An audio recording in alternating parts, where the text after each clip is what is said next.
இலக்கை நோக்கி டுவர்ட் த கோல். இந்த நிகழ்ச்சிக்கு உங்களை அன்புடன் வரவேற்கிறோம்.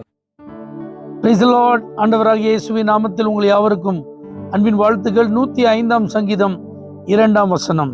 அவரை பாடி அவரை கீர்த்தனம் பண்ணுங்கள், அவருடைய அதிசயங்களை எல்லாம் தியானித்து பேசுங்கள்.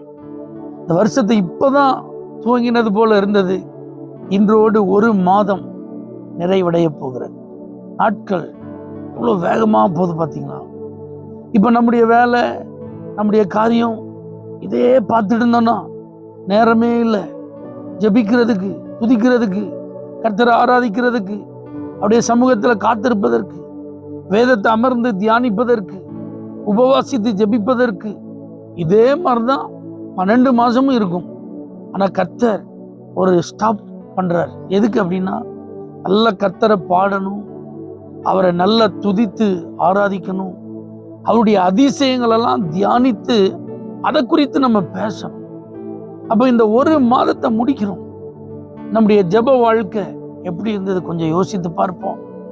நம்முடைய வேத தியான வாழ்வு எப்படிப்பட்டதாய் காணப்பட்டது?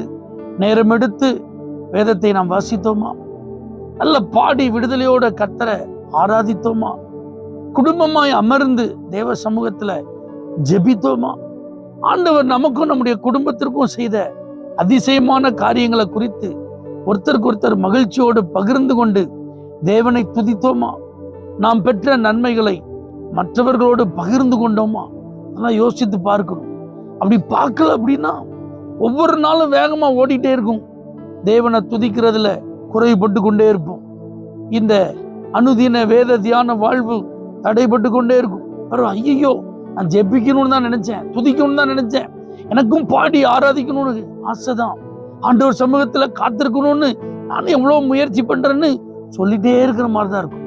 ஆகவே இன்று இந்த மாதத்துல அதிகமா நீங்க துதிக்கல, பாடல, ஜெபிக்கல, அப்படி அதிசயங்களை தியானிக்கலன்னா கொஞ்ச நேரம், குறைந்தது 1 மணி நேரமாவது நீங்க இந்த நாளில அமர்ந்து நல்ல கர்த்தரை துதிங்க, நல்ல கர்த்தரை பாடுங்க, நல்ல கர்த்தரை ஆராதிங்க, அவருடைய மகத்துவங்களை தியானம் பண்ணுங்க.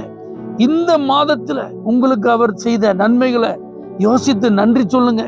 கொஞ்சம் திரும்பி பாருங்க. இந்த 30 நாட்களை கடந்து 31வது நாள்ல வந்திருக்கிறோம்.